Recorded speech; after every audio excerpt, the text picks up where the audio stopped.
Hola, ¿cómo están? Yo soy Néter Pinedo y esto es Hecho en OW, programa 38. Y hoy tenemos el gusto de presentarles al profesor Alonso Solano Estrella. Él es un destacado músico, 15 años de trayectoria, de experiencia, y que hoy, por supuesto, va a ser una entrevista que estamos seguros va a inspirar a todos y a todas. Ha sido graduado con honores como músico en la Universidad Nacional de Música, el famosísimo Conservatorio Nacional.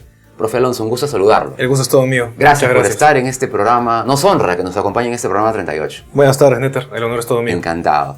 Bueno, la primera pregunta, relacionada precisamente, ¿no es cierto?, a esta industria musical que usted ha denominado, ¿no?, que está en crecimiento, casi está en pañales, ¿no? Entonces, con estas limitaciones, ¿cómo puede hacer un egresado, ¿no es cierto?, de esta carrera de música en general, para poder, por ejemplo, y usted con su experiencia nos podrá compartir, insertarse, por ejemplo, en el mundo laboral que cada vez es más competitivo y más difícil en este mundo pequeño? Bueno, en primer lugar, algo que ayuda bastante son las redes sociales. Ajá. Porque hoy en día, desde el celular, cualquier persona desde casa puede tener esa exposición. Uno sube algo a una plataforma como Facebook o Instagram. Así es. Y el mundo entero lo puede ver. Simplemente lo único que tiene que hacer es conocer el enlace. Uh-huh. Ahora, yo creo que depende de dos factores principales. Primero es trabajo arduo, preocuparse por la calidad, y eso implica también ganar mucha experiencia, tanto a nivel de cultura de lo que se está haciendo. Si uno es productor, entonces hay que escuchar los trabajos de George Martin, por ejemplo, ¿no? O de cualquier otra eminencia, sí, ¿no? Referentes, ¿no? A Claro cualquier que otro sí. referente, de repente Quincy Jones, ¿no? Y así sucesivamente. Y tener mente abierta, ¿no? Asimilar todo tipo de propuestas, en especial aquellas que no siempre están al alcance de lo que llamamos música comercial, ¿no? Así es. Es decir, siempre yo invitaría a la investigación. A investigar, ¿no? Al menos en mi caso como baterista hago eso, ¿no? Sí. Yo me gradué en la especialidad de percusión. Correcto. Y siempre he estado investigando. De hecho, hace mucho tiempo, un baterista mexicano llamado Antonio Sánchez, que es el actual baterista de Pat Metheny, es una leyenda viva del jazz, gran guitarrista y compositor, decía que mínimo un instrumentista debe conocer a 100 de su instrumento. Por lo menos no saberse todos los nombres de memoria o saber lo que hacen, pero sí, por lo menos haberlos escuchado. Enterarse. Entonces, eso es lo primero. Y eso va de la mano con trabajo duro. ¿A qué me refiero con trabajo duro? Estar actualizándose, estar estudiando, ver si es productor, cuáles son las técnicas modernas, cómo me relaciono con los músicos, cómo me relaciono con los ingenieros de sonido, etc. Estupendo tip. Y la otra parte vendría a ser contactos. Networking, como le llamamos ahora, ¿no es cierto? Sí. Redes. Redes. Y lamentablemente, digo lamentablemente porque las redes sociales son un arma de dos filos. Sí. A mí personalmente me gustaría estar en la intimidad, en casa, preparando más solos de batería, claro, o componiendo música o estudiando, que invertir tiempo en publicar. Claro. Entonces por eso procuro guardar un balance. Trato de tener máximo unas 3 a 4 publicaciones a la semana.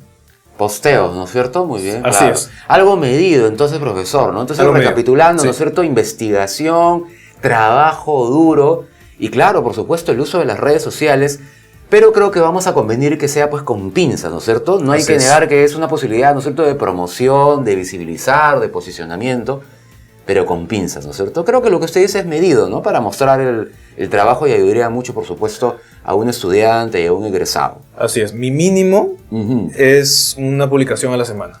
Claro, para no abandonar también a tus seguidores. Exacto. De todas maneras, ¿no? Y máximo, claro que sí. Máximo en algún momento he publicado todos los días una vez. Exacto. Y es un poco buscar horas estratégicas. De hecho, hay un libro muy interesante de un autor llamado David Little. Ok, David Little, ok. Que se llama Cómo ganarse la vida con la música. Interesante, por favor. ¿Eh? Y es un texto de los talleres de la editorial Manon Tropo, que es bastante es bastante formal, es bastante riguroso en cuestiones académicas. Excelente. Y utiliza un lenguaje bastante accesible, en donde este señor Little, ¿no? Es periodista y músico al mismo tiempo, ¿no? Entonces él un poco comparte la experiencia y muestra algunas estrategias, como las que estamos hablando ahora del networking. Que podríamos replicar, ¿no es cierto? Claro que sí. O publicar horas específicas, claro, dependiendo del nivel. Por ejemplo, cuando Perú juega, es imposible que publique. No, claro. ¿no es Tengo cierto? que esperar un día o dos para poder publicar algo y generar atención en ese momento.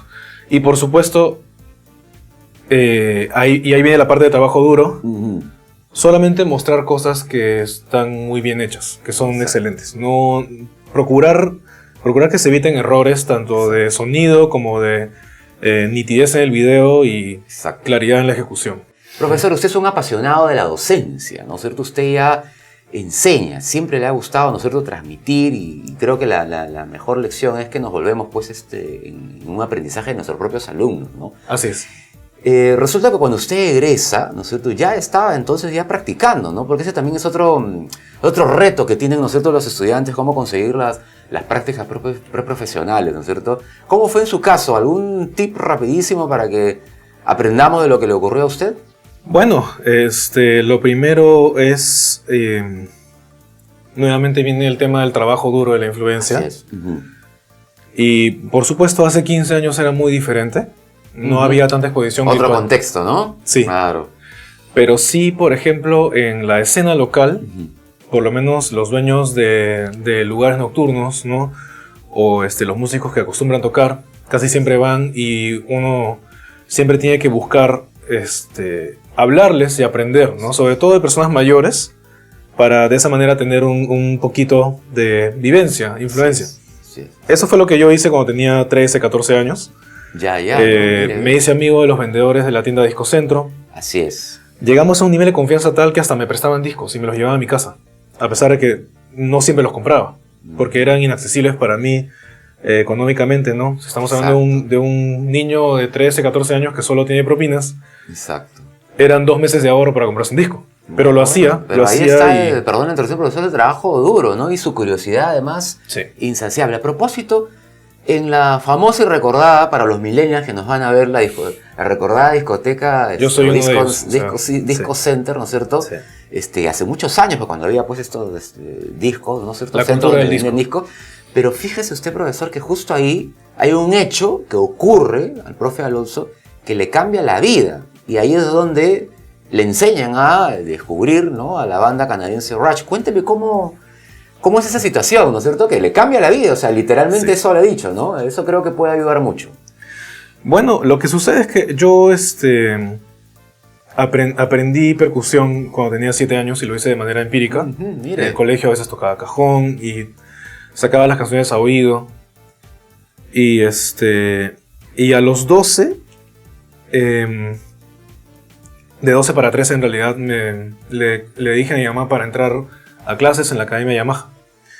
Estuve un mes Yamaha. Wow, ya. Estuve un mes con el profesor Quique García, que es una persona que tiene métodos muy amables para la enseñanza, y de hecho yo creo que a pesar de haber sido un mes, Quique me dio una buena base. Y luego yo seguí por mi cuenta porque a pesar de no seguir las clases, yo quería tocar. Claro. Entonces procuraba sacarme todas las canciones que en ese entonces salían en la radio, y en lo que más afinidad encontraba era en la radio Doble 9, porque era una radio más orientada al rock o a las cosas pesadas, ¿no? Claro. Ya que también me gustaba mucho la música clásica por mi abuelo. Sí. En ese entonces Filarmonía se llamaba Sol Armonía. Así es. Y yo soñaba con ser o baterista o director de orquesta. Siempre que escuchaba los timbales o escuchaba los platillos, me parecía increíble, ¿no? Entonces, la batería me llamó más, ¿no? Y llega un punto en el que, de tanto escuchar las canciones, ¿no? Porque llegaba a casa y desde las 4 de la tarde hasta las 10 de la noche, básicamente me la pasaba en la radio, procurando memorizar al máximo, y todos los días hacía lo mismo. Al cabo de unos 7, 8 meses, digamos que ya mi mente había asimilado las estructuras de batería de las canciones y converso con mis amigos de Disco Centro y les digo, ¿sabes qué? Esto me aburre. Siento que esta música ya no me dice más. Además, en este entonces también estaba muy interesado en la literatura. Y qué bueno. las letras de muchas canciones de esa época me parecían muy vacías, ¿no? Entonces, Okay. uno de ellos me dice, escucha este grupo. Ah, mira. Y me enseñó un disco de Rush, que es el álbum Different Stages Live, que es un disco en vivo de 3... Es un álbum en vivo de 3 discos. Y me enseñó el solo de batería de Neil Peart, y yo me quedé impresionado. Y dije, no sabía que esto era posible, ¿no? Y así fue. Fue amor a primera escucha. Y luego, Tal él cual, me dijo, amor a primera escucha. él me dijo, si quieres te presto el disco. Okay. El disco costaba $50 en ese entonces. Ah, Y de hecho $50 en ese entonces era más plata que ahora, ¿no? sí. Me lo prestó, estuve durante una semana y empecé a asimilar cada canción y luego poco a poco empecé a comprarme los discos de Rush. Y cada disco que obtenía eran sesiones de práctica de 4 o 5 horas, pero yo no me daba cuenta realmente. Hasta que mi mamá me decía que hay que comer o hay que dormir, ¿no? Pero por supuesto, pero bueno, elogiable, ¿no es cierto? Su casi obsesión por el aprendizaje, por descubrir. Y no estaba contento hasta sacarme nota por nota, eso sí. Wow. Entonces repetía las canciones una y otra vez. Bueno, En ese entonces había Discman. ya. Mis CDs terminaron rayados por el Discman. Pero ese era mi entretenimiento, ¿no? Entonces, Claro. así empecé a conectarme con Así es. otras músicas. Me enteré que Rush es un subgénero del rock progresivo. O por lo menos hacen un subgénero que se llama Heavy Prog. Sí. Y luego empecé a escuchar otras cosas como Yes, como King Crimson, Frank Zappa, ¿no? Y toda esa locura. A la par, cuando ya tenía 15, 16 años, con mi mamá fuimos al conservatorio. Porque mi abuelo nos había dicho que si quiero estudiar música formalmente ese es el lugar más indicado, ¿no? Claro. Entonces fuimos y conocimos al profesor Alonso Acosta, que hasta ahora a veces me confunden con él, por el nombre. Claro, claro. Dicho sea de paso, profesor, usted sigue trabajando, ¿no es cierto? Hoy Sí. en la Universidad Nacional de Música y usted además es profe de los cursos de extensión, ¿no? Sí, Así que, y el maestro Alonso, estupendo. por ejemplo, nos dijo que hay que estudiar duro, que sí se puede vivir la música, pero hay que sacrificarse mucho, trabajar ¿no? duro. Y yo empecé a escuchar jazz en ese momento. Y Alonso es un consumado vibrafonista y pianista, entonces recuerdo que el primer concierto de jazz en vivo que vi fue el trío de Alonso Acosta, que se llama De Otra Mano. Recuerdo claramente que hicieron un tributo a Yellow Jackets, que es una famosa banda de jazz, ¿no? Fusión de los 80s, ¿no? Similar a Spyro Gyra. Y me acuerdo que Alonso estaba tocando con un bajista llamado Harold Reaño y un baterista llamado César Coronel. Que dicho sea de paso, somos amigos desde ese entonces hasta ahora. Continuamos siendo amigos. Y así fue como poco a poco empecé a relacionarme, a escuchar. Ya veo. Y luego yo les preguntaba qué música hacen y todo. Y él me decía, mira, este es tal, este es Chico Ría, este es Michel Camilo. Y así empecé a abrir el espectro, ¿no? Perfecto, extraordinario. Muy bien, les quiero decir que unos segundos más, cuando hay un cierre musical, el profesor Alonso nos ha prometido, ¿no es cierto?, hacernos una interpretación, un performance, pero así, de alto vuelo, como le llamamos. Algunas preguntitas del público, ¿ya? Aquí tenemos nuestra denominada pecerita. ¿Aquí está bien, señor director? Sí, muy bien, ok. Y así que usted, por favor, escoja alguno de los papelitos que ya son un resumen de algunas preguntas y a ver qué le va a preguntar a alguno de sus alumnos o el público, a ver. ¿Cuál es la peor pesadilla que le puede ocurrir a un músico? Ajá. A ver.